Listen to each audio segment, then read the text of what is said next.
So I was looking at an interesting Reddit thread this morning, and it was about comedies that haven't aged well. Like you enjoyed them as a kid, but now, 15, 20 years later, you watch them again, and they're horrible. Like what happened, right? And so it's about nostalgia and the stripping away of your nostalgia glasses. Like, because, like, for instance, I love Airwolf, Knight Rider, Magnum PI, A Team. I love those shows as a kid, right? Probably too young to be watching them, but I was. And so I've never gone and rewatched those shows as an adult. I watched one episode of Magnum PI, and that's probably the least egregious example because it's probably the one of those shows. It's the one that's actually aged the best, I think, probably. But even that, it was just like the pacing was horrible. Like he would leave. Okay, I need to go and talk to the widow because she witnessed a murder. They'll spend 90 seconds of him driving over to the widow's house. And I guess back then they didn't have travel logs. You couldn't see how beautiful Hawaii was, how different it was. And so people are watching TV like, wow, that's amazing. Look at this. Look at this scenery he's driving through. That would never fly today, man. You cannot have 90 seconds between scenes of him just driving. Not even, I guess they would have the theme song or something, but they wouldn't even be bumping a tune on his radio or nothing, man. So it'd be like a music video. So the pacing is horrible. I assume that went away at some point. But I haven't like rewatched Airwolf because I love the memory of watching Airwolf as a kid.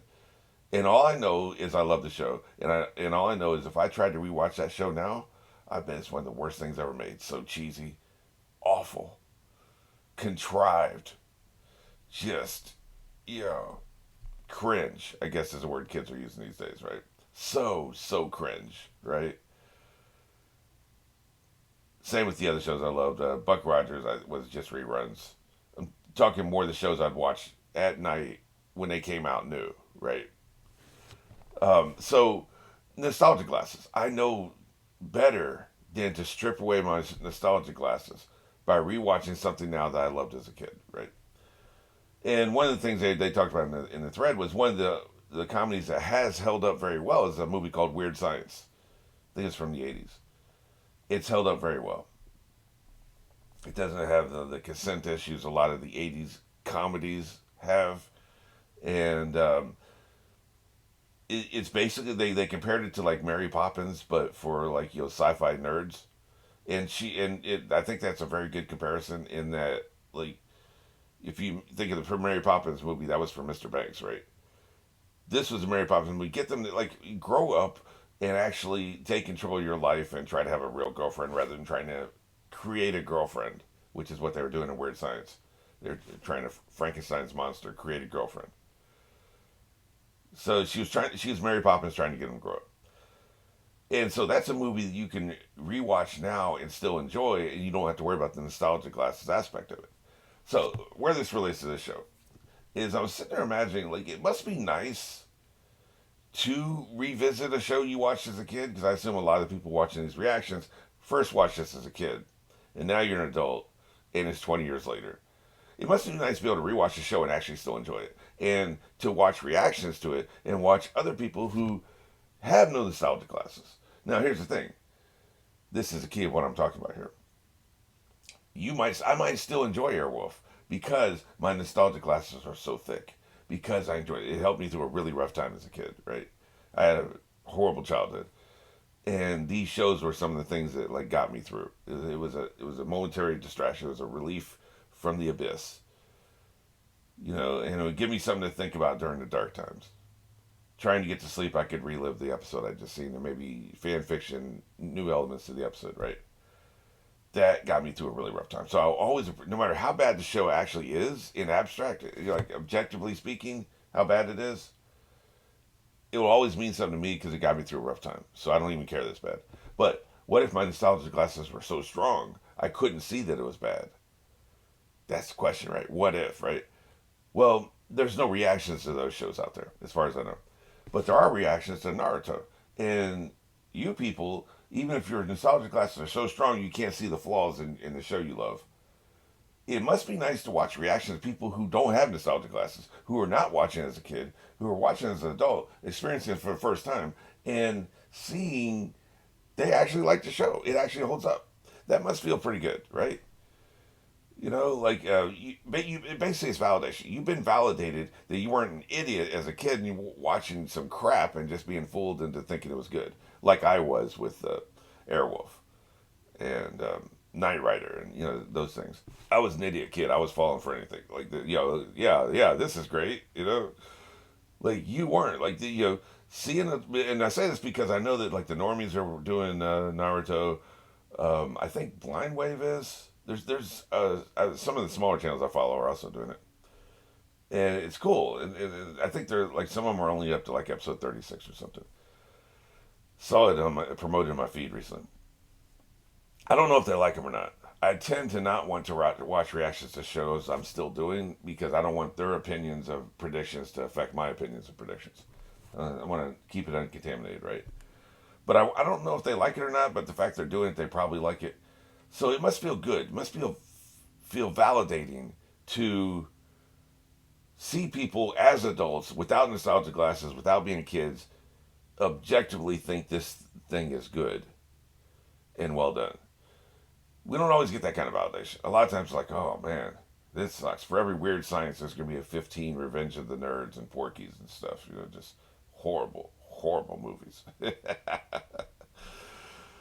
Anyway, I just thought it was interesting. Like, the reaction channels, beyond everything else that I think they provide, they also provide objective opinions on, the material if the people are, have the guts to actually give their honest opinion.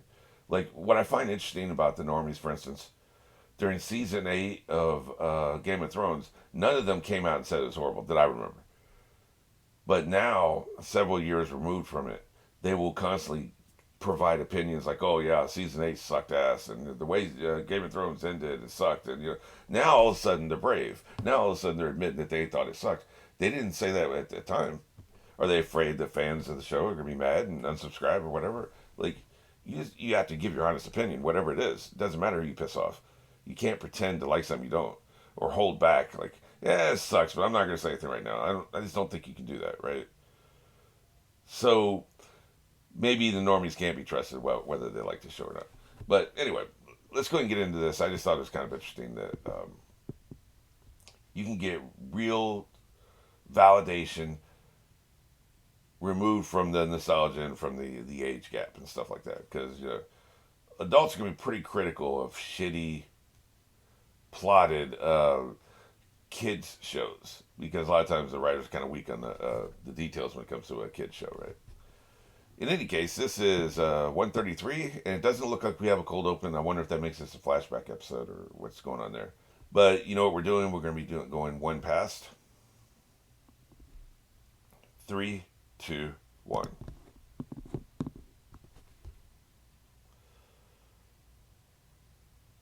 Always raining.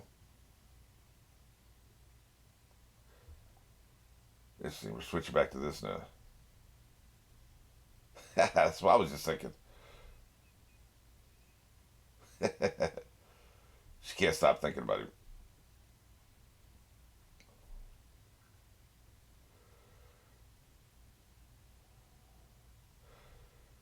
I mean, we all saw the foreshadowing. You saw it.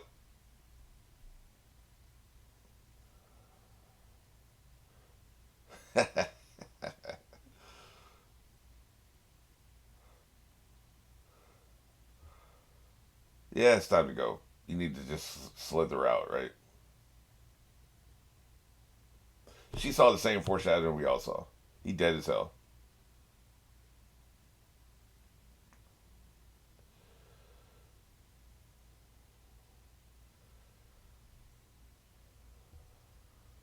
He is cool.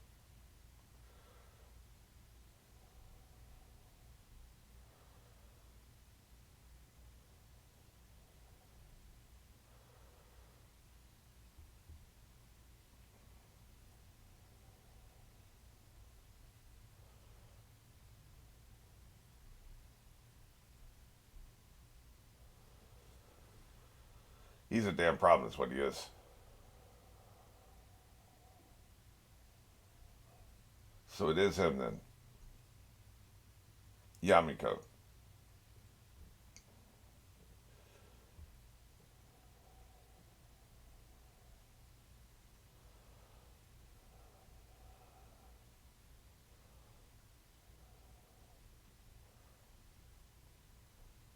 What does that mean?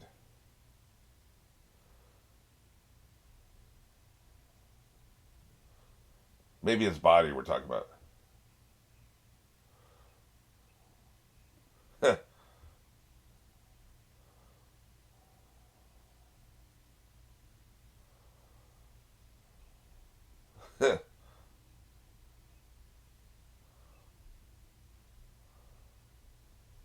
Yeah, I'm not following what's happening here.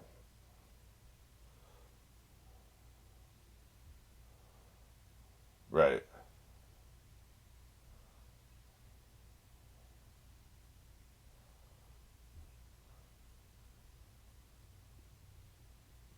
right. So is it the opposite of what I thought?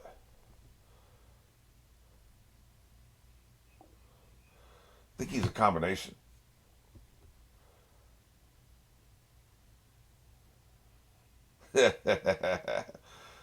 Maybe the redhead took out the other kid, not the other way around. I thought it was the other way around.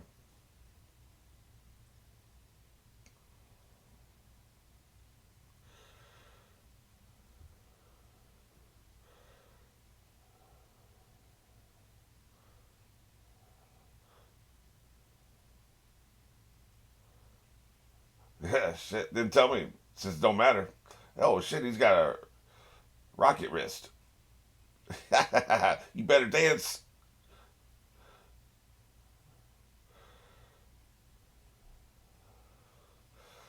More property damage.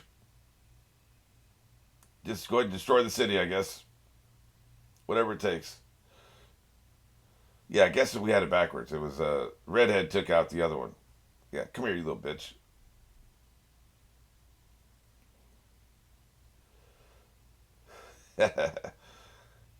Come down into my frog.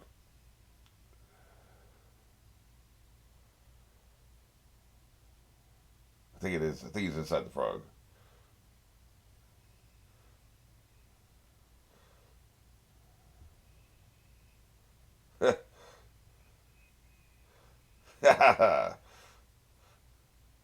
Time to question him.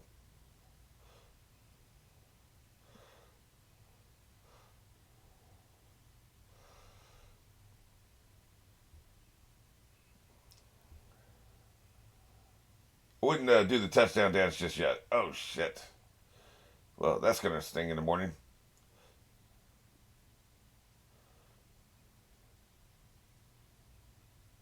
Yeah,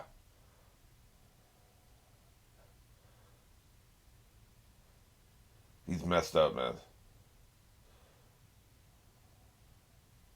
Can you hide in here? No, apparently not. Oh, so these frogs got some uses, man. Yeah, I don't.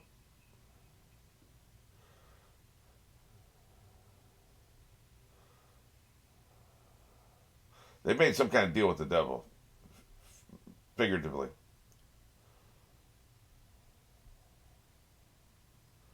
Yeah, that's a problem.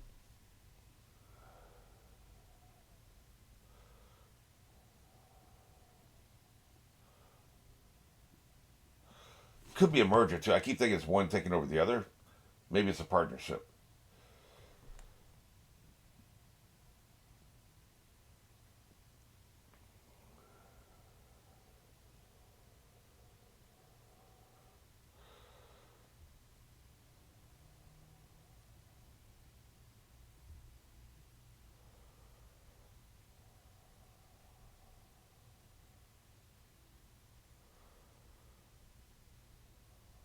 Well, that sounds very after school special.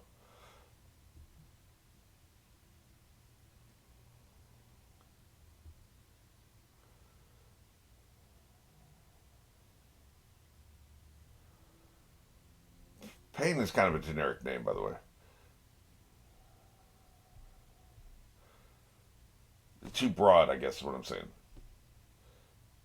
The hell is that?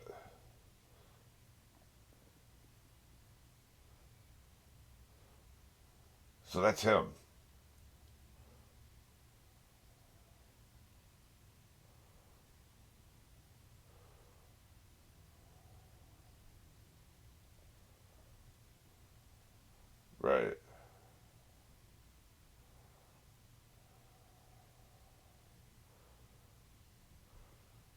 Right, right. I couldn't remember when that was.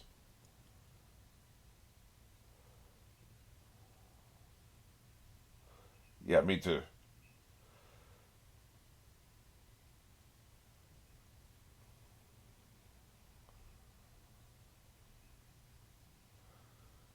I still wonder if this is a hive mind scenario.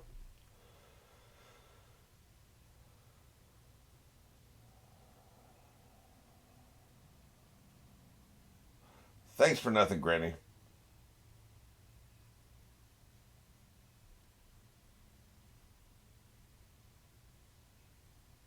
Dude. You out of your mind.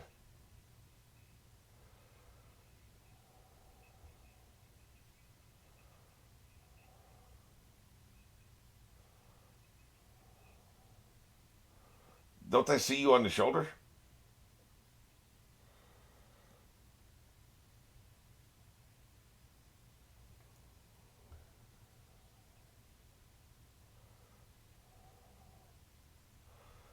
Yeah, he's probably right.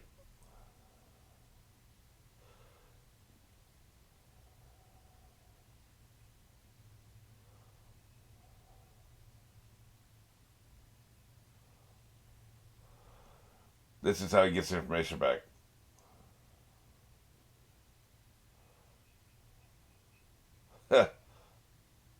I'm staying to die. He ain't being back. Sure thing.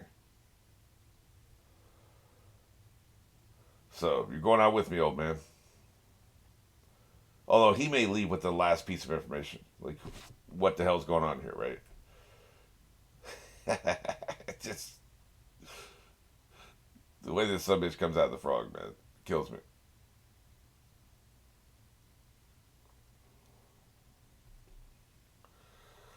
Yeah, they got good reflexes, unfortunately. They gotta know why he's here too. He wants to find more shit out. He wouldn't just come out for no reason.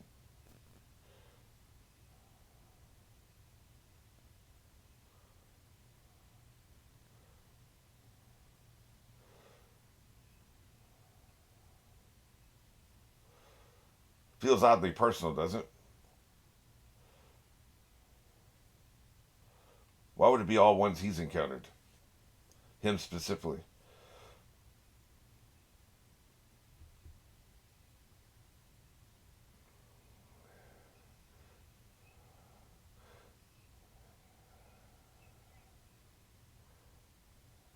Yeah, I'm afraid so.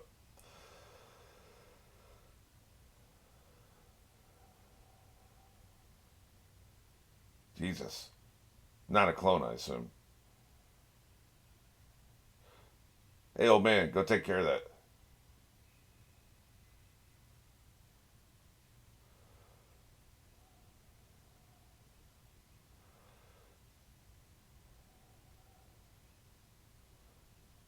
You can't talk.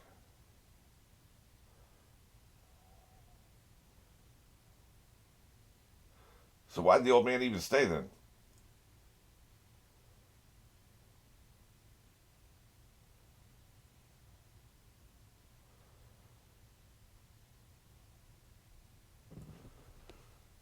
There's still the old man frog, but like I don't know how you would like pass this on to him. I was half right about there being a flashback.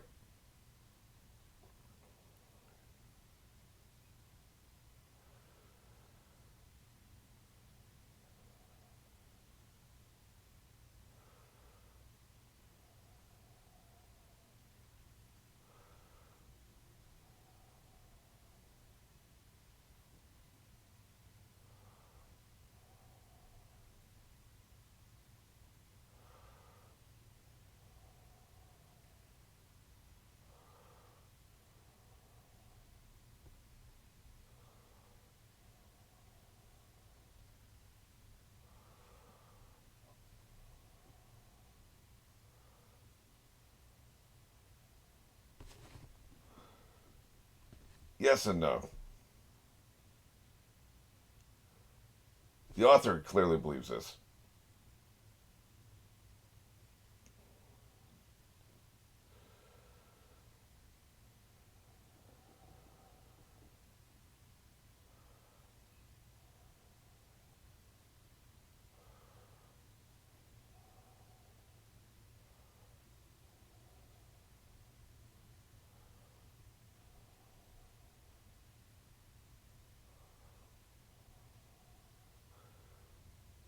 I still feel like that's Naruto.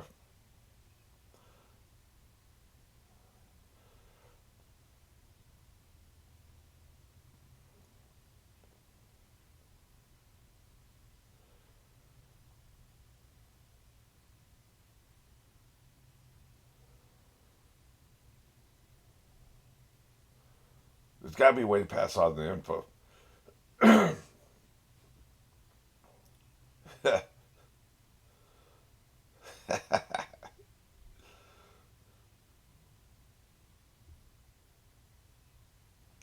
Almost.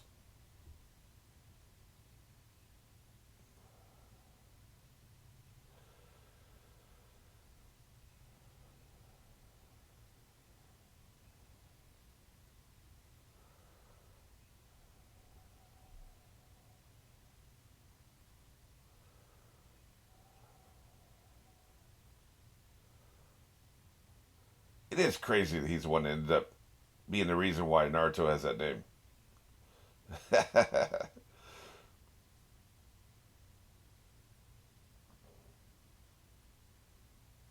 I say again, mom was hot.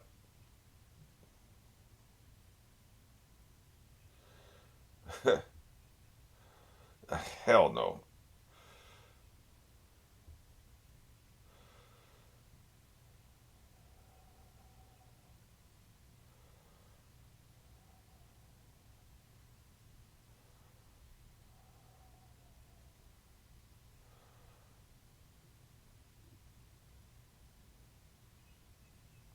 Maybe he couldn't see this as the person he was supposed to teach because he was there from the beginning. If you encounter somebody when they're 10, that's different than you were there before they were even born. So you can't see that that's the person coming, right? That's the person you're supposed to teach. That's his blind spot.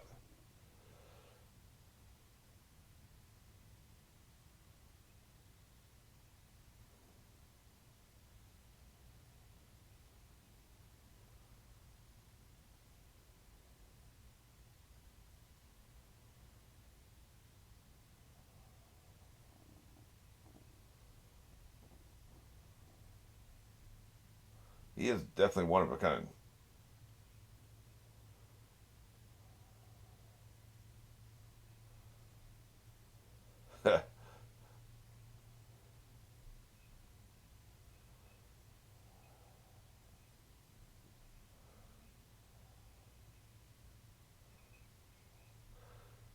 I was just thinking about that too.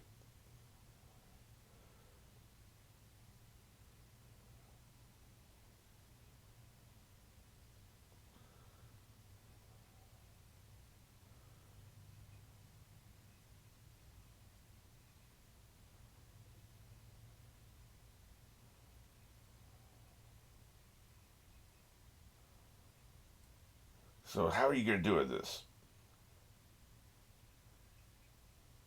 How are you going to communicate?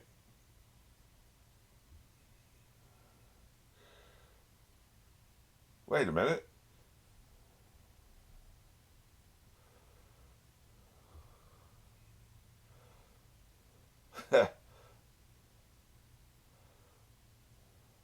He's going to write on his back.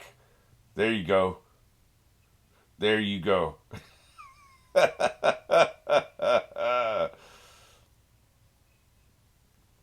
didn't think they were going to give me this. Is getting me. He's out of here. Oh, whatever the hell that message is. You better. He he bounced, didn't he?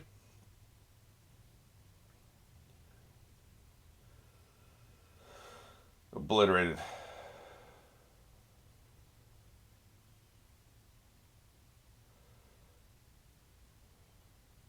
Did we get the frog?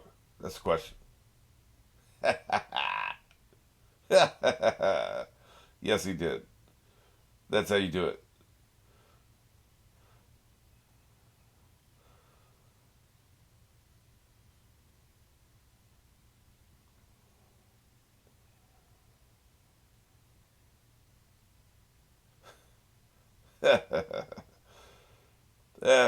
I got notes.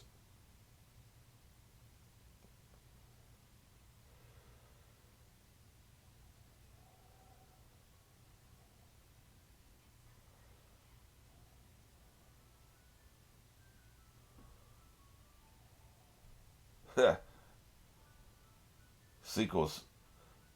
I'll see my enemies in hell.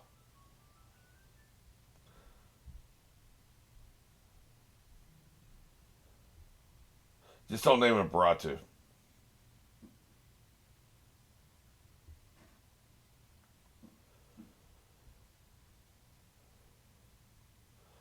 That's about feels like forever since we've seen him. I wouldn't change it though. That was a great story. The hell was that? Ghost? That's creepy.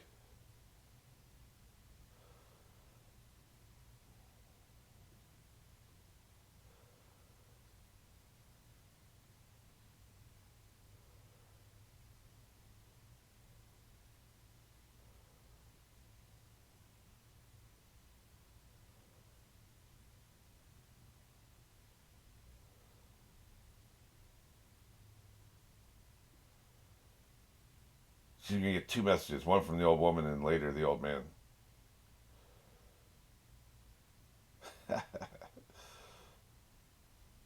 Symbolism is heavy.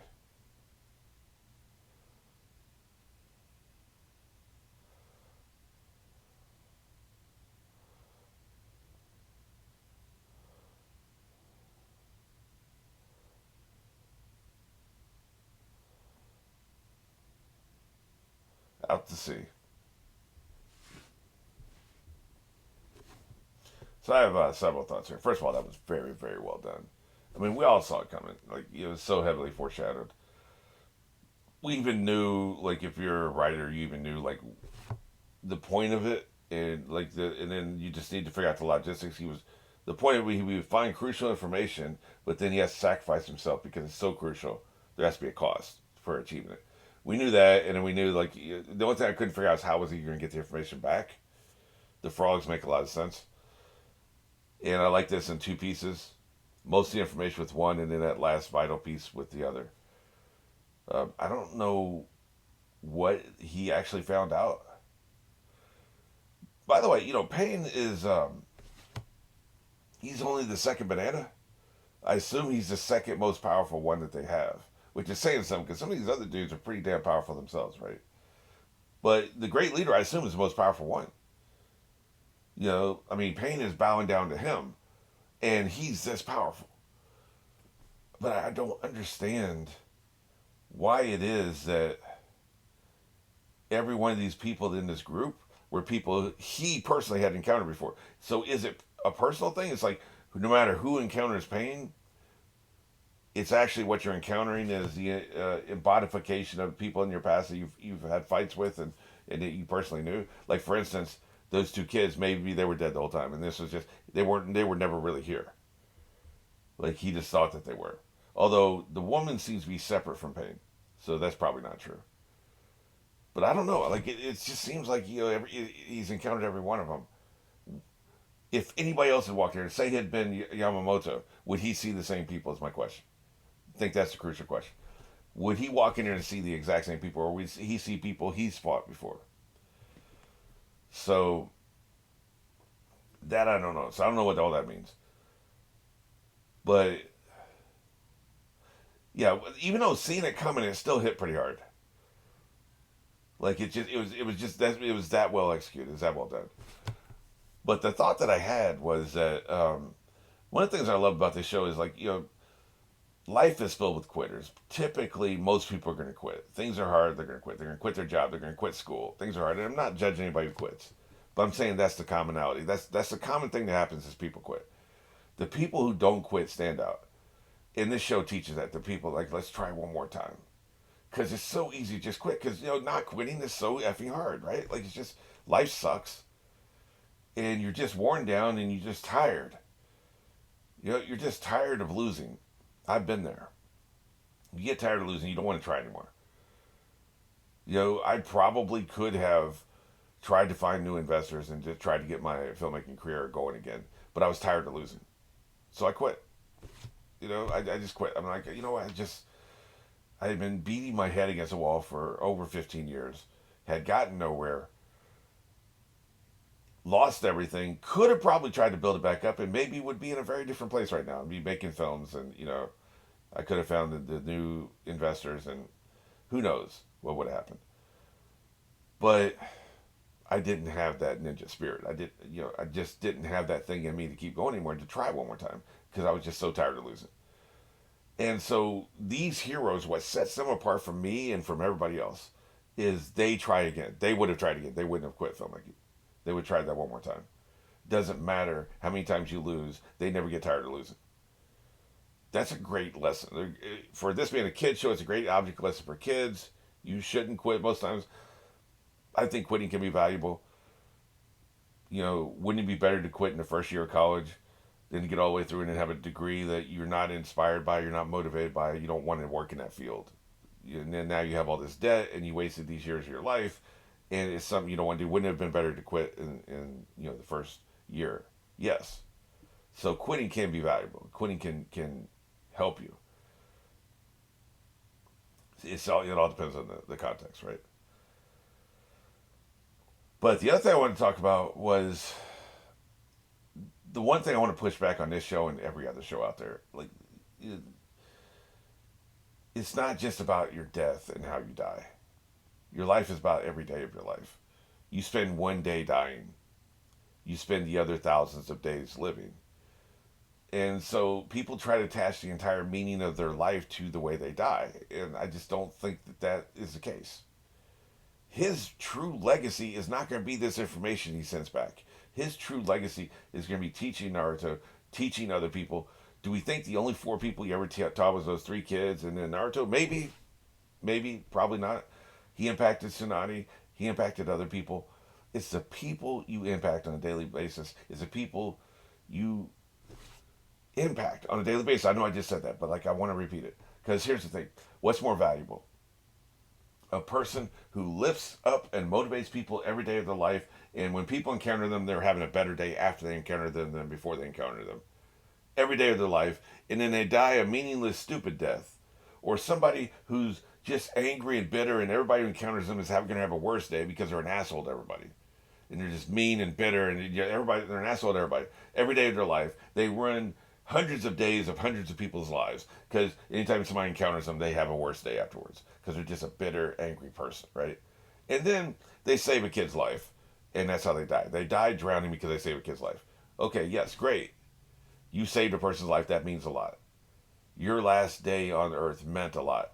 But what about all these other days where you ruined days of people's lives? You didn't ruin anybody's life, but you were a miserable, bitter, angry person, and people have a worse day after encountering you than before. Hundreds of days, hundreds of people. Where's the balance here? Saving one life because you went out in a blaze of glory and you saved somebody. Congratulations. You saved somebody. What's more meaningful? I think it's more meaningful the hundreds of thousands of days you live your life, you live in a certain way that you affect the people around you to the betterment.